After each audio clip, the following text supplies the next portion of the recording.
Hello students, welcome to our Gyanisthali Academy. This is our part C of chapter number 5th, Who Did Patrick's Homework. From here we have to read, Here sit down beside me and help me. तुम यहाँ मेरे पास बैठ जाओ और मेरी मदद करो. You simply must guide me. तुम सिर्फ मेरा मार्गदर्शक करना. Okay, so Patrick had to guide the elf in solving all his problems in maths also. फिर पैट्रिक ने मैथ्स में भी उसे सारी प्रॉब्लम सॉल्व करने के लिए एल्फ की मदद की, यानी उसे गाइड किया.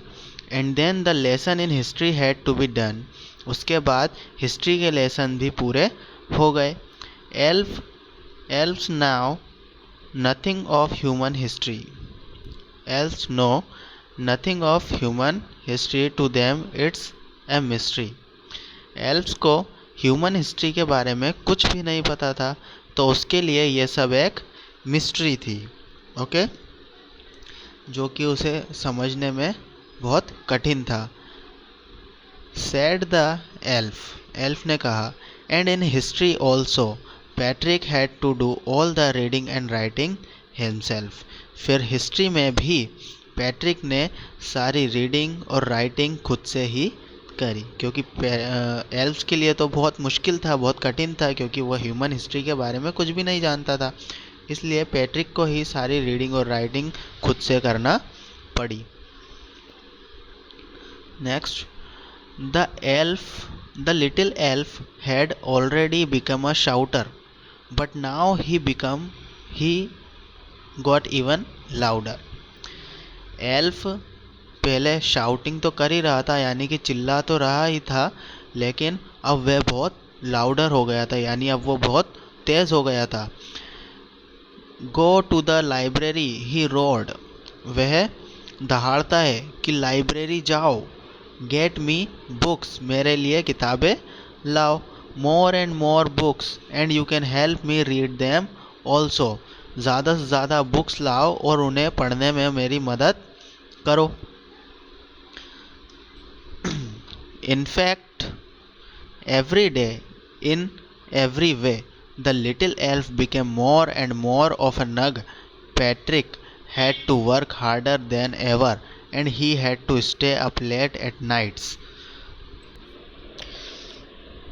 यहाँ तक कि इनफैक्ट एवरी डे, हर दिन और हर तरह से वह लिटिल एल्फ उस ज़्यादा से ज़्यादा गलतियाँ निकालता इरिटेटिंग वे में, और फिर वह उस पर चिड़चिड़ाता.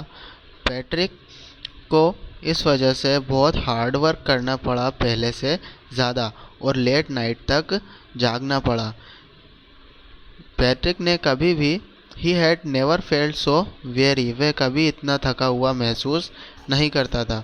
Every day he went to school with his eyes puffed and ब्लियरी.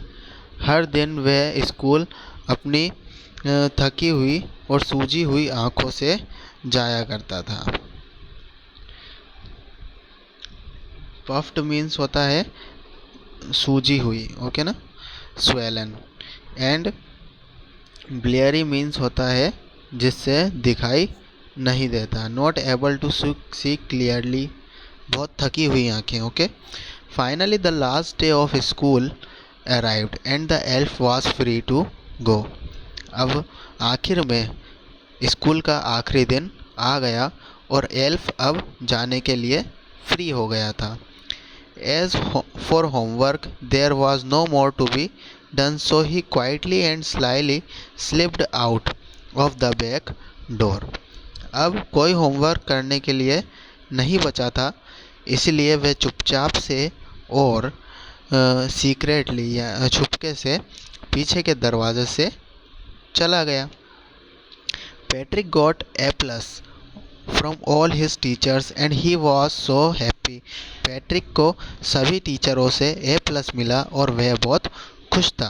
His classmates were amazed. उसके जो क्लासमेट्स थे